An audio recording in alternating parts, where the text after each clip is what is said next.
దేవుని నామమునకు మహిమ కలుగును గాక. ప్రభువునందు ప్రియమైన వాళ్ళారా, దేవాది దేవుని యొక్క ఉచితమైన కృప చొప్పున మరొకసారి ఈ రీతిగా మేము నిలవబడి ప్రశస్తమైన దేవుని మాటలను ధ్యానించుటకు దేవుడు కృప చూపించిన విధానం బట్టి ఆ సర్వాధికారైన దేవునికి నా నిండు మనసుతో కృతజ్ఞతాస్తుతులు చెల్లించుకుంటున్నాను. చేరొచ్చిన మీకందరికీ ప్రభు అయిన యేసుక్రీస్తు పేట శుభాభివందనములు. బాగున్నారు కదండి? దేవుని ఉచితమైన కృప చొప్పున మరోసారి దేవుని మాటలు పంచుకున్నటకు, మీతో ముఖాముఖిగా మాట్లాడుటకు దేవుడు కృప చూపిస్తున్న విధానానికి దేవునికి స్తుతులు చెల్లించుకుంటూ దినదినము నూతనమైన మాటలతో దేవుని మాటలను ధ్యానిస్తున్నాం. మాట్లాడుతున్న ప్రతి మాట మన ఆత్మీయ జీవితాన్ని మెరుగుపరుచుకోవడానికి, మన బలహీనతలు వాక్యం ద్వారా సరి చేసుకోవడానికి, ఏదన్నా బాధలలో ఉన్నప్పుడు ఆ మాటలు దేవుని మాటలు ధ్యానిస్తున్నప్పుడు మనకు ధైర్యాన్ని ఇచ్చేవిగా ఉన్నాయి. ఎన్నో విలువైన మాటలను దేవుడు మనకు తెలియచేస్తున్నప్పుడు విని విడిచిపెట్టే వారం కాకోకుండా మన హృదయంలో పదిలపరుచుకొని సమయానుకూలంగా సందర్భానుకూలంగా మాటలను మనం ధ్యానిస్తున్నప్పుడు బలహీనమైన ప్రతిసారి దేవుని మాటలు మనల్ని బలపరిచేటివిగా ఉన్నాయి కదండి. కృంగిపోతూ ఉంటాం, సహాయం ఎక్కడి నుండి వస్తుంది నాకు అని ఎంతగానో వేదన పడుతున్నప్పుడు భూమి ఆకాశంలోని సృజించిన యెహోవా వలననే మీకు సహాయం కలుగును అని గొప్ప వాగ్దానం చేసిన దేవుని యొక్క మాటలను మనం ధ్యానిస్తున్నప్పుడు, వాటిని జ్ఞాపకం చేసుకుంటున్నప్పుడు లెక్కలేనంత బలాన్ని ధైర్యాన్ని దేవుడిచ్చేవాడుగా ఉన్నాడు. మంచిది ప్రియమైన వాళ్ళరా, అందరూ వాక్యంలో బలంగా ఉండాలి, ప్రార్థనలో బలంగా ఉండాలని మా ప్రార్థన. అనేక మంది స్త్రీలను గురించి మనం ధ్యానం చేస్తూ వస్తున్నాం కదండి. కొంతమంది ప్రార్థన ద్వారా తమ కుటుంబాలను ఏ రీతిగా కట్టుకుంటున్నారు, మరికొందరు ప్రార్థన అనేది లేకోకుండా వారి యొక్క చిత్తాన్ని, వారి యొక్క స్వభావాన్ని జరిగించుకుంటూ కుటుంబాన్ని పతన స్థితిలోనికి తెచ్చుకున్న వారిని కూడా మనం ధ్యానం చేస్తూ వచ్చినాం. నేటి దినకాలము ఒక చక్కని మాటను, ఈ మాటల ద్వారా మనలో ఏమైనా ఆ గుణాలు ఉన్నాయేమో, దేవునికి ఇష్టం లేని కార్యాలు ఏమైనా ఉన్నాయేమో ఒకసారి సరి చేసుకుని ఇష్టం లేని వాటిని తొలగించి దేవునికి ఇష్టమైన వాటిని మనం దగ్గరికి తీసుకుంటే ఇంకా దేవునికి మనము దగ్గరగా జీవించేవారమే ఉన్నాం. నేటి దినకాలము పరిశుద్ధాత్మ దేవుడు మనతో మాట్లాడుతున్న అంశ భాగం ఏదనగా, వస్తీ యొక్క స్వభావము మనము కలిగి ఉంటే ఏం జరుగుతుంది? వస్తీ యొక్క స్వభావము మనము కలిగి ఉంటే ఏం జరుగుతుంది? వస్తీ ఎవరు? ఆమెకున్న స్వభావం ఏమి? వస్తీ అంటే తెలుసు, ఎస్తేరు కంటే ముందుగా వచ్చినామే, రాణి అయిన వస్తీ చాలా అందంగా ఉంటుంది అని తెలుసు. కొంచెం గర్వము, ఆ గర్వమే ఆమె యొక్క స్వభావాన్ని తెలియచేస్తూ తను ఏ రీతిగా రాజ్యాన్ని కోల్పోయిందో, ఉన్నతమైన స్థానాన్ని అనగా తన భర్త యొక్క స్థానాన్ని ఎలాగ కోల్పోయిందో, భార్య స్థానాన్ని ఏ రీతిగా కోల్పోయిందో, ఒకవేళ వస్తీకున్న స్వభావము, లక్షణాలు, గుణాలు మచ్చుకు ఏమన్నా మనలో ఉన్నాయేమో ఒకసారి సరి చేసుకున్నాం. ఒకవేళ అలా స్థితిలో ఉన్నట్లయితేనా వాటిని తొలగించి మన కుటుంబాన్ని ఆనందంగా, సంతోషంగా, సమాధానంగా కట్టుకున్నాం. మూలవాక్యంగా ధ్యానం చేద్దామండి. సామెతల గ్రంథము 16వ అధ్యాయము, సామెతల గ్రంథము 16వ అధ్యాయము 18వ వచనంలో ఉన్న దేవుని మాటలను చదువుతున్నప్పుడు ఎంత గొప్ప మాట దేవుడు సెలవించినాడో చూడండి ఒకసారి. సామెతల గ్రంథము 16వ అధ్యాయము 18వ వచనంలో ఉన్న దేవుని మాటలను చదువుదాము. నాశనమునకు ముందు గర్వము నడుచును, పడిపోవుటకు ముందు అహంకారమైన మనసు నడుచును. నడుచును అడుండేది, అహంకారమైన మనసు నడుచును కదండి. మనం ఎప్పుడైనా పతనం అవ్వాలన్నా, నాశనం అవ్వాలన్నా మనకుగా కాదు, కానీ ఆ ప్రవర్తన ద్వారా ఇతరులు మన ప్రవర్తనను గమనించే వాళ్ళుగా ఉన్నారు. ఏ రీతిగా మన స్వభావం ఎలా ఉంది, మన మాట తీరు ఎలా ఉంది. ఒకప్పుడు మనుషులతో అంటే అట్లా అంటే వేరుగా కాదు, కానీ మనకు సమీపంగా ఉండే వాళ్ళతో, అంటే మన బంధువులతోనైతేనేమి, ఇరుగు పొరుగు వాళ్ళతోనైతేనేమి, ఇంకా కుటుంబ సభ్యులతోనైతేనేమి, తల్లిదండ్రులతోనైతేనేమి, ఇంకా మనకు దగ్గరస్తుగా ఉండే వాళ్ళనైతేనేమి, వాళ్ళు మన యొక్క ప్రవర్తనను గమనించినప్పుడు ఏమంటారు? మొదటగా మేము చూసినప్పుడు ఏ పలకరింపు అయితే ఉందో, ఇన్ని సంవత్సరాలైనా అదే పలకరింపు ఉంది, అదే ప్రేమ ఉంది, అదే చిరునవ్వు ఉంది అనే మాటలు మనం వింటూ ఉంటాం కదండి. కానీ కొంతమందికి కొన్ని సంవత్సరాలు గడిచేలోగా, అంటే వారి యొక్క స్థితి మారేలోగా, ఒకప్పుడు బలహీనమైన స్థితిలో ఉండేవారు, పోంగ పోంగ పోంగ పోంగ వారి యొక్క కష్టమో దేవుని యొక్క కృపో, దేవుని యొక్క కృపను తలుచుకున్నట్లయితేనా అహంకారం రాదండి. కానీ మా స్వయంగా మేము సంపాదించుకునింది, మా రెక్కల కష్టంతో మేము సంపాదించుకునింది అని నడమంత్రపు సిరి అంటారు కదండి, మధ్యలో వచ్చేదాన్ని, వాటిని బట్టి వారి చూపు మారుతుంది, వారి నడత మారుతుంది, మాట తీరు మారుతుంది. అంత మాత్రమే కాకుండా వాళ్ళ నవ్వు కూడా మారుతుందని అదే అంటున్నారు కదా సామెతల గ్రంథం 16వ అధ్యాయం 18వ వచనంలో, నాశనముకు ముందు గర్వము నడుచును, పడిపోవుటకు ముందు అహంకారమైన మనసు నడుచును. ఇట్లా మనస్తత్వాలు కలిగి ఉంటే ఎందుకు పతనం కారండి? మనుషులు పతనం అవుతారు. ఈ వాక్యానికి నేను ఎంచుకున్న వస్తుకి చాలా దగ్గర సంబంధాలు ఉన్నాయండి. ఒకే అధ్యాయము, ఎస్తేరు గ్రంథంలో ఒకే అధ్యాయంలో, మొదటి అధ్యాయంలోనే వస్తీ గురించి కొంచెంగానే రాస్తున్నారండి. ఎక్కువ లైన్లు కానీ, ఎక్కువ కానీ, ఒక అధ్యాయం అంతా ఆమె గురించి చెప్పడం కానీ అలా జరగలేదు. కొన్ని వచనాలు, 3-4-5 వచనాలు మాత్రమే ఉన్నాయి వస్తీ గురించి, ఎక్కువ లేవు. ఆ కొన్ని 3-4 వచనాలలోనే ఆమె యొక్క స్వభావం ఎలా ఉంది, ఆమె యొక్క లక్షణాలు ఎలా ఉన్నాయి, ఆమె ఎందుకు త్రోసివేయబడిందో కొంచెంగా మనం ధ్యానిద్దాం. మొదటిగా మనం చూసినట్లయితేనా, ఎస్తేరు గ్రంథము 1వ అధ్యాయము 12వ వచనంలో చూద్దాము ఆమె యొక్క స్వభావం ఎలా ఉందో. రాణి అయిన వస్తీ నపుంసకుల చేత ఇయ్యబడిన రాజాజ్ఞ ప్రకారము వచ్చుటకు ఒప్పకపోగా చాలండి. ఏమంట? ఈమె మొదటి యొక్క స్వభావము లేదా లక్షణము అహంకారానికి ముందు, పడిపోవడానికి ముందు, నాశనం అవడానికి ముందు ఏమొచ్చిందంట? ఈమెకు మొదటిగా ఈమె యొక్క స్వభావము రావడానికి నిరాకరించింది. మొదటి పాయింట్ ఏంటంట? వస్తీ యొక్క స్వభావంలో మొదటిగా మనము ఎంచుకున్న స్వభావం ఎలాంటిదంట? రావడానికి నిరాకరించింది. ఎక్కడికి రావడానికి నిరాకరించింది? మొదటి అధ్యాయము మొదటి నుంచి మనం చూసినట్లయితేనా, అహష్వేరోషు దినములలో జరిగిన చర్య. ఈ రాజు ఎంత ఆస్థానాలకు రాజుగా ఉన్నాడంట? ఇతడు దేశంలో 127 సంస్థానాలకు అహష్వేరోషు ఏలెను. 127 సంస్థానాలకు గొప్ప రాజు. అంత రాజుగా ఉన్నాడు, అంతమందికి పెద్దగా ఉన్నాడు. అలాంటి వ్యక్తి ఒకానొక దినాన ఒక పార్టీ పెట్టుకున్నాడు, విందు పెట్టుకున్నాడు ఆ షూషాను కోటలో. విందు జరుగుతున్నప్పుడు చాలా మందిని పిలిచినాడు. తనతో పాటు సమానంగా కింది స్థాయిలేనేమి, తక్కువ స్థాయిలేమి, ఆ షూషాన్ కోట చుట్టుపక్కల ఉన్న వారిని అందరినీ, పెద్ద చిన్న అని తారతమ్యం లేకోకుండా అందరినీ పిలిచినాడు విందుకు. గొప్పగా విందు జరుగుతుంది. ఆయన స్థాయికి తగ్గట్టుగా విందు జరుగుతుంది. తాగేవాళ్ళు తాగని, తినేవాళ్ళు తిని, ఎవరిని ఏ ఆటంకాలు పరచుకోకుండా అందరికీ ప్రేమగా విందులో పాలు పొందుకున్నటకు ఆహ్వానించినాడు. విందు జరుగుతుంది. ఆ విందు జరుగుతున్నప్పుడు ఈ రాజుకు ఒక ఆశ పుట్టింది. ఏం ఆశ? తన భార్య అయిన వస్తీ, రాణి అయిన వస్తీని ఇక్కడ విందుకు వచ్చిన వాళ్ళకి అందరికీ తన భార్యను చూపించాలి. అంటే ఎందుకు చూపించాలి అంటే ఆమె చాలా అందంగా ఉంది. ఆ వచనాలన్నీ మనం చదువుకుంటూ వస్తే మనకు బాగా అర్థమవుతుంది. ఆల్రెడీ మనం చదివేసినాం కాబట్టి అర్థమవుతుంది మనకు కదండి.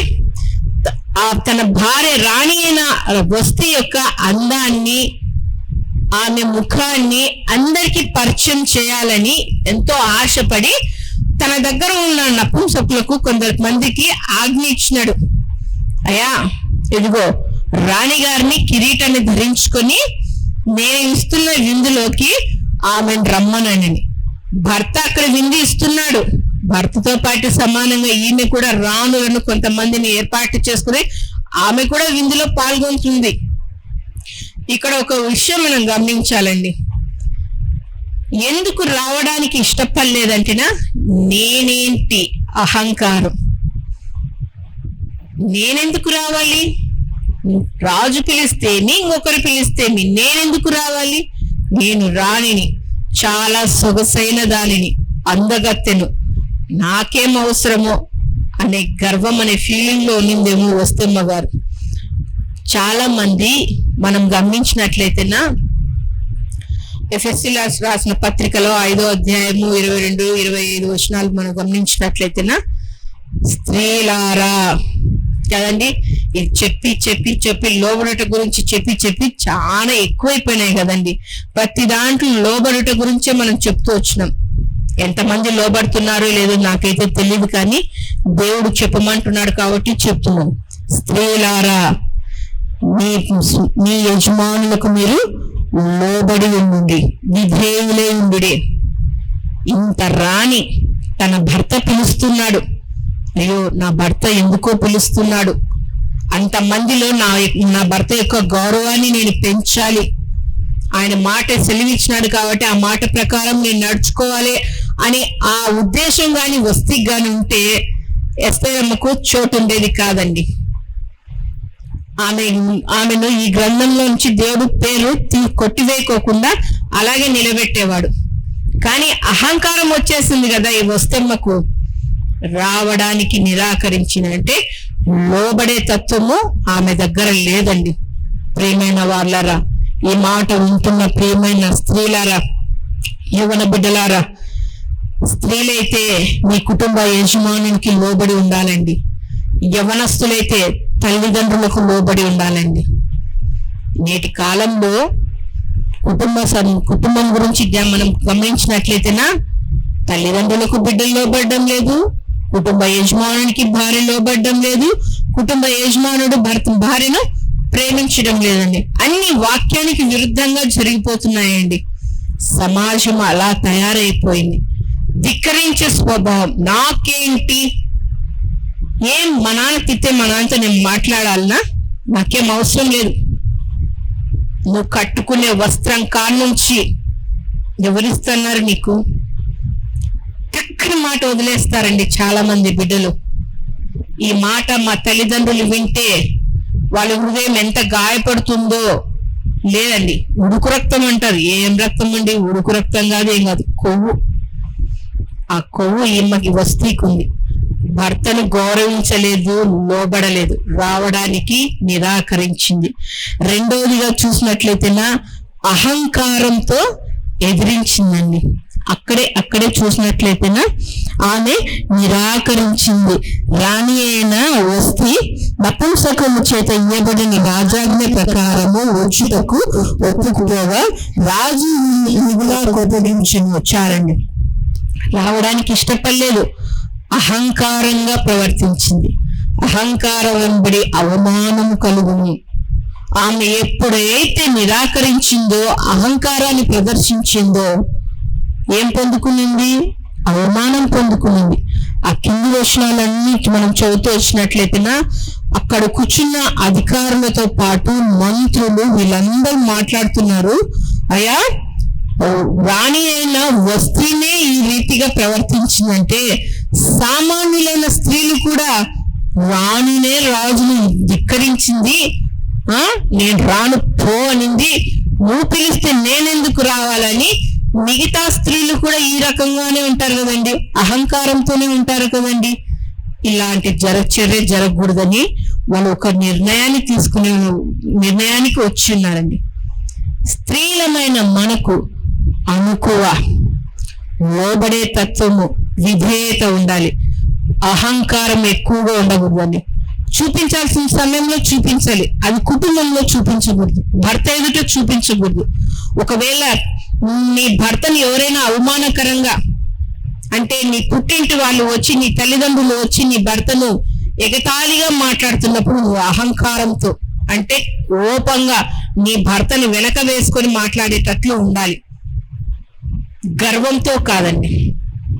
నా యజమానుడు అంటే నాకు ఇష్టము, మేము కష్టపడతామో నష్టపడతామో, మా బ్రతుకులేదో మేము బ్రతుకుతాము, మీరెందుకు మా మధ్య ఇలా చేస్తున్నారు అని మాట్లాడచ్చండి, ఎదిరించచ్చండి, అది కుటుంబ పరంగా.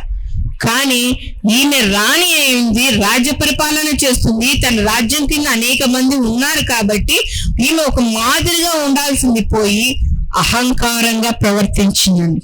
మూడవదిగా చూసినట్లయితేనా ఆమె హోదా నుండి తొలగించబడింది.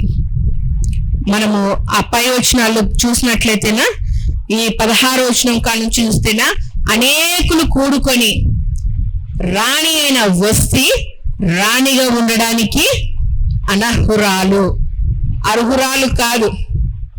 ఎప్పుడైతే రాజాజ్ఞను ధిక్కరించిందో, తన అహంకారాన్ని ప్రదర్శించిందో, అలాంటి ఆమె రాణిగా ఉండడానికి అర్హురాలు కాదు. నీవైనా నేనైనా దేవుని చిత్తానుసారంగా జీవించినట్లయితేనా, దేవుని పిలుపుకు లోబడి జీవించినట్లయితేనా, దేవుని వాక్యానుసారంగా జీవించినట్లయితేనా, దేవుడు గుండెలకు హత్తుకొని మనకు రావాల్సిన మెండైన దీవెనలు ఆశీర్వాదాలు ఇచ్చేవాడుగా ఉన్నాడు. దేవుని హత్తుకొనక, దేవుని వాక్యానుసారంగా జీవించుకొనక, ఇష్టానుసారంగా జీవిస్తున్నట్లయితేనా దేవుడు మనల్ని తొలగించేవాడుగా ఉన్నాడండి, మన జీవితాన్ని తీసేసేవాడుగా ఉన్నాడండి. 1, 2, 3, 4 సార్లు మాటలు చెప్తాడు సేవకుల ద్వారా, వాక్యం ద్వారా, పెద్దల ద్వారా. అమ్మా, నీ ప్రవర్తన వేరుగా ఉంది, నీ నిలబడిక వేరుగా ఉంది, వాక్యానికి విరుద్ధంగా ఉన్నావు, నువ్వు ప్రార్థనకైతే వస్తున్నావు కానీ దేవునికి లోబడే స్వభావం నీ దగ్గర లేదు, నువ్వు మార్చుకో అని దైవ సేవకులైన వాక్యం ద్వారా హెచ్చరిస్తారు. నువ్వు వాక్యం చెప్తున్నప్పుడు వాక్యం నిన్ను హెచ్చరిస్తుంది, ప్రార్థన చేస్తున్నప్పుడు నీ అంతరంగం నీకు ప్రశ్న వేస్తుంది. వీటన్నిటికీ నువ్వు లోబడుకోకుండా నువ్వు ఇష్టానుసారంగా ఉన్నట్లయితేనా నీకు ఇచ్చిన స్థానంలో నుంచి దేవుడు నిన్ను తొలగించేవాడుగా ఉన్నాడు. ఈ హోదా అంటే మనకు నెబుకద్నెజర్ గుర్తుకొస్తాడు కదండి దానియేలు గ్రంథంలో. అలా మిద్దెపైకి వెళ్ళాడంట, రాజనగర్ అంతా కలే చూస్తున్నాడంట. ఈ నగరును నేనే కట్టించాను, నా ద్వారానే ఇదంతా సమకూడుతుంది అని అనుకుంటుండగానే ఆకాశం నుండి స్వరం వచ్చింది, అయ్యా నెబుకద్నెజరు, నువ్వు చాలా గర్వపడుతున్నావయ్యా, ఇంత గర్వం నీకు పనికిరాదు, ఇదిగో నిన్ను జన్మలో నుంచి తోసివేసేస్తున్నాను, తొలగించేస్తున్నాను, అడవిలోకి వెళ్ళి గడ్డి మేస్తావు, నీకు సృష్టికర్త గుర్తొచ్చినప్పుడు నీకు మళ్ళీ జ్ఞానం వస్తుంది, అప్పుడు తిరిగి నా పాదాలు పట్టుకుంటావు అనగానే వెంటనే అయిపోయినాడు, మారిపోయింది తన స్వభావం అంతా. గోర్లు పెరిగినాయి, ఈకలు వచ్చినాయి, మృగములాగా తయారైపోయి జనులు చూస్తుండగానే తను అలా అయిపోయేలాగా రాళ్లతో కొడుతుంటే పారిపోయినాడు అడవిలోకి, గడ్డి మేస్తున్నాడు. ఆకాశం నుంచి మంచు పడంగానే సృష్టికర్తను తెలుసుకొని అయ్యా నాది తప్పుదని. నీ వస్తీ కూడా తన అహంకారాన్ని ఇచ్చిపెట్టేసింటే బాగుపడిండేది, మరలా కట్టుకునేది తన కుటుంబాన్ని జ్ఞానంతో. ఆ జ్ఞానం లేదు కాబట్టి ఆమె హోదా నుండి తొలగించబడింది. 4వదిగా చూసినట్లయితేనా శాశ్వతంగా మరుగుపడింది. ఎక్కడ ఈ పరిశుద్ధ గ్రంథంలో, ఎస్తేరు గ్రంథంలో ఎక్కడ వస్తీ గురించి ఒక టాపిక్ కూడా లేదండి. మరలా వస్తీ గురించి ఏమన్నా రాసినారని ఆ అధ్యాయాలన్నీ చదువుకుంటూ వెళ్తే ఎక్కడ వస్తీ గురించి ఎక్కడ లేదు. ఈ 1వ అధ్యాయం కాడ నుంచి 1 నుంచి 22 వచనాల వరకు గమనించినట్లయితే కొన్ని చోట్లనే ఉంది, కానీ ఆమె పేరు ఎక్కడ మన ఆమె గురించి వర్ణించలేదండి. తన అందం, తన గర్వం, తన అహంకారం అన్ని మిక్సీలో వేసి రుబ్బినట్లు తయారైంది వస్తే. ఏమైపోయింది? శాశ్వతంగా మరుగైపోయింది. నువ్వు దేవుణ్ణి విస్మరిస్తే, దేవుడు చేసిన త్యాగాన్ని నువ్వు గుర్తించకపోతే నిన్ను కూడా దేవుడు శాశ్వతంగా మరుగు చేసేవాడుగా ఉన్నాడు. నీ ప్రార్థనా జీవితం ఎల్లప్పుడూ రగులుతూ ఉండాలి. అగ్నిగుండంలాగా హోమంలాగా రగులుతున్నప్పుడు దేవుడు నిన్ను మెరుగుపరిచేవాడుగా ఉంటాడే గాని మరుగు చేసేవాడుగా ఉన్నాడండి. వస్తీ మొదటిగా ఏం చేసింది? రాజాజ్ఞను నిరాకరించింది, అహంకారంగా ప్రవర్తించింది. అంత మాత్రమే కాకుండా తనకున్న ఉన్నతమైన హోదాలో నుంచి తొలగించబడింది. అంత మాత్రమే కాకుండా శాశ్వతంగా మరుగైపోయింది. చివరిగా మనం చూసినట్లయితే తన గర్వాన్ని కాపాడుకునింది. చాలా మంది వాళ్ళు చేసిన తప్పు అని తెలిసి కూడా ఆ తప్పుగాని ఒప్పుకోరండి. నేను చేసింది కరెక్టే అంటారు. పశ్చాత్తాపం అనేది ఉండదండి చాలా మందికి. వస్తీ కూడా తనైతే ఏ అహంకారంతో ఉండిందో తన అందాన్ని చూసుకొని ఆ అహంకారంతోనే వెళ్ళిపోయిందండి. తన అహంకారాన్ని, తన గర్వాన్ని, తన స్వభావాన్ని, అంత మాత్రమే కాకుండా తన చిత్తాన్ని, తను ఎట్లా నడుచుకుంటుందో అలాగే ఉండిపోయిందండి. ప్రేమైన వాళ్ళరా, నీకేమన్నా వస్తు యొక్క స్వభావాలు ఉన్నాయా? నీ కుటుంబంలో నువ్వు అహంకారంగా జీవిస్తున్నావా? అలా అహంకారంగా జీవించినట్లయితే దేవుడు తొలగించేవాడుగా ఉన్నాడు. అదే సామెతల గ్రంథంలో 14వ అధ్యాయం 1వ వచనం ఉంటారు కదా, జ్ఞానవంతురాలు తన జ్ఞానంతో ఇల్లు కట్టుకోవాలి. ఆ జ్ఞానం ఎక్కడి నుంచి వస్తుంది? దేవుని మాటలు చదువుతున్నప్పుడు. ఆ మాటలు చదవాలి అంటే నీ హృదయము పరిశుద్ధంగా ఉండాలి. నీ హృదయం పరిశుద్ధంగా ఉండాలంటే నీ హృదయాన్ని దేవునికి అప్పగించాలి. దేవునికి అప్పగించాలంటే నువ్వు రక్షణ పొంది ఉండాలి, పాపక్షమాపణ పొంది ఉండాలి. ఈ లోకంలో నుంచి నువ్వు బయటకు వచ్చి నువ్వు నీటిలో సమాధి చేయబడి నూతనంగా క్రీస్తులో బ్రతికినట్లయితే దేవుని యొక్క పరిశుద్ధ గ్రంథంలో ఉన్న లేఖనాలు ధ్యానిస్తున్నప్పుడు, నువ్వు లేఖనాలు చదువుతున్నప్పుడు, దేవుడితో నువ్వు మాట్లాడుతున్నప్పుడు దేవుడు నీతో మాట్లాడతాడు. కొద్దిగా ఉన్న జ్ఞానాన్ని నీకు సంపూర్తి చేస్తూ నీ కుటుంబాన్ని ఎలా కట్టుకోవాలి, ఇదిగో నీకు ఏవైనా కొంచెంగా కొండకు నీరెక్కినట్లు తేలుకు కొంట ఉంటుంది కదండి, దానికి నీరెక్కితే టపక్కని కుడుతుందంట. అలా నేను బాగా ప్రార్థన చేయగలను, బాగా బైబిల్ చదవగలను, చక్కగా పాట పాడగలను, చక్కగా వాక్యం చదవగలను, అందరినీ చక్కగా సమకూర్చుకోగలను అనే అహంకారం ఏమైనా కొంచెంగా నీకు వచ్చినట్లయితే దేవుని దాన్ని తొలగించేవాడుగా ఉన్నాడు. దాన్ని తొలగిస్తే పర్వాలేదు, నిన్నే తొలగిస్తే ఎవరికి లెక్క చెప్పుకుంటాం కదండి.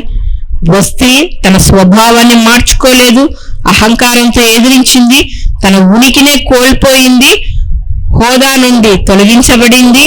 అంత మాత్రమే కాకుండా శాశ్వతంగా మరుగైపోయింది.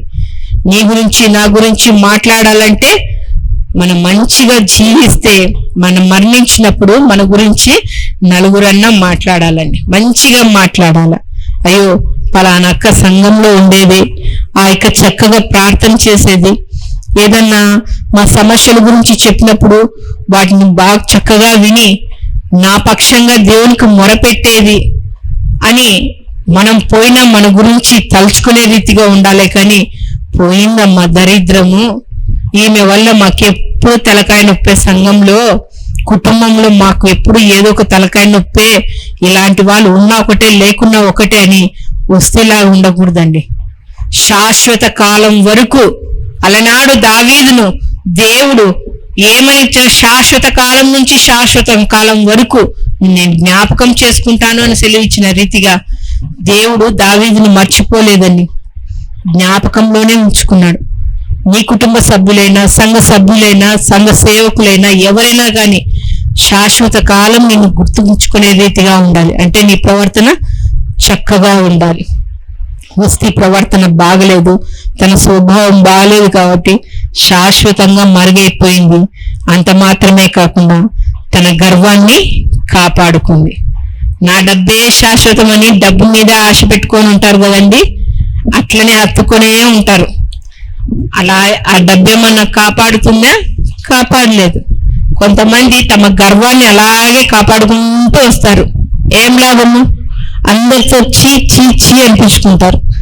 పైకేమో మాట్లాడుతుంటారు, పెదవులతోనే హృదయపూర్వకంగా మాట్లాడు. ఏమంటే ఆయన కొంచెం జాస్తులు, కొంచెం గర్వంలే, తనకు కలిగిన వాటిని బట్టి అతిశయపడుతుందిలే. ఈ పేర్లు కాదండి మనకు రావాల్సింది. చక్కటి ప్రార్థనా జీవితం కలిగిన వ్యక్తి, చక్కని చిరునవ్వుతో ఆదరించే వ్యక్తి, మా ఇబ్బందులలో మాకు కొంచెం ఊరటనిచ్చే వ్యక్తి అనే పేరు మనం కలిగి ఉన్నట్లయితేనా మన పేరు శాశ్వతంగా జీవ గ్రంథంలో లిఖింపబడుతుంది. ఆ పేరు మనం లిఖించుకోవాలంటే ఈ స్వభావాలను కాదు కలిగి ఉండాలి. ప్రేమ, దయ, కరుణ, ఇతరుల ఎడల జాలి కలిగి ఉంది. ఇవన్నీ మనం ఆరాధించి యేసు ప్రభు వారి దగ్గర ఉన్నాయి కాబట్టి ఆయనను మనం హత్తుకొని ఉన్నట్లయితేనా వీటన్నిటినీ దేవుడు మనకు అనుగ్రహించేవాడుగా ఉన్నాడు. మెండైన మేలుతో తృప్తిపరిచేవాడుగా ఉన్నాడు. ప్రార్థన చేసుకున్నాం. మహాపరిశుద్ధుడు అయిన మా ప్రియ పరలోకపు తండ్రి, జీవం గల దేవ, జీవాధిపతివైన దేవ, మీ ఘనమైన నామముకు స్తోత్రము చెల్లించుకుంటున్నాను. ఇంతవరకు తండ్రి వస్తు యొక్క స్వభావాలను తండ్రి కొన్నింటిని మేము ధ్యానం చేస్తున్నాము తండ్రి. మా జీవితాలలో, మా విశ్వాస యాత్రలో తండ్రి మీ చిత్తానికి లోబడి ఉన్నటకు అహంకారం ఏమైనా మాలో ఉన్నట్లయితే దాంతో తొలగించండి. నేను ఎల్లప్పుడూ తండ్రి మీ దృష్టిలో ఉండే బిడ్డలుగా ఉండుటకు తండ్రి సహాయం చేయమని ప్రార్థిస్తున్నాను. నేను తండ్రి మీరు పిలవగా మీ సన్నిధానానికి వచ్చే బిడ్డలుగా ఉండుటకు తండ్రి సహాయం చేయమని ప్రార్థిస్తున్నాను. అనేకులను తండ్రి మీరు పిలుస్తున్నప్పుడు తండ్రి దేవా మీ సన్నిధానానికి రాలేక, మీతో మాట్లాడలేక నిర్లక్ష్యంగా జీవిస్తున్న వారు ఎంతో మంది ఉన్నారు నా తండ్రి. వాళ్ళకి కష్టాలు, ఇబ్బందులు కలిగినప్పుడు మీ సన్నిధానానికి వచ్చి తండ్రి అని మొరపెట్టినప్పుడు మీరు వినను అని మీకు సెలవించినాను. నేను అలాంటి స్థితిని మాకు కలగకోకుండా తండ్రి ఎల్లవేళలా తండ్రి మీ పాదాలు పట్టుకొని మిమ్మల్ని మొరపెట్టే బిడ్డలుగా ఉండుటకు తండ్రి సహాయం చేయమని ప్రార్థిస్తున్నాం తండ్రి. ఎందరైతే మాటలు వింటున్నారో దేవా వారినందరినీ మీరు తాకండి తండ్రి. ప్రతి ఒక్కరూ వాక్యానుసారంగా జీవించే మనసును, బ్రతుకును ప్రతి బిడ్డలకు అనుగ్రహించమని వేడుకుంటూ ప్రతి ఒక్కరిని మీ కృపా హస్తాలకు అప్పగించుకుంటూ మమ్మల్ని మేము తగ్గించుకుంటూ మీ పరిశుద్ధమైన నామమును హెచ్చిస్తూ మాకు రక్షకుడు, ప్రాణ విమోచకుడు అయిన నజరేయుడైన యేసుక్రీస్తు నామములో ప్రార్థించి వేడుకొనుచున్నాము తండ్రి. ఆమేన్. మా చిరునామా దైవజనుడు బ్రదర్ ఓ రూబేన్ గారు, క్రీస్తు ప్రార్థనా మందిరం, డోర్ నెంబర్ 1-10-386, నగరిగుట్ట, పులివెందుల, కడప జిల్లా. మీ ప్రార్థనా అవసరాల కొరకై సెల్ నంబర్ 9989067409.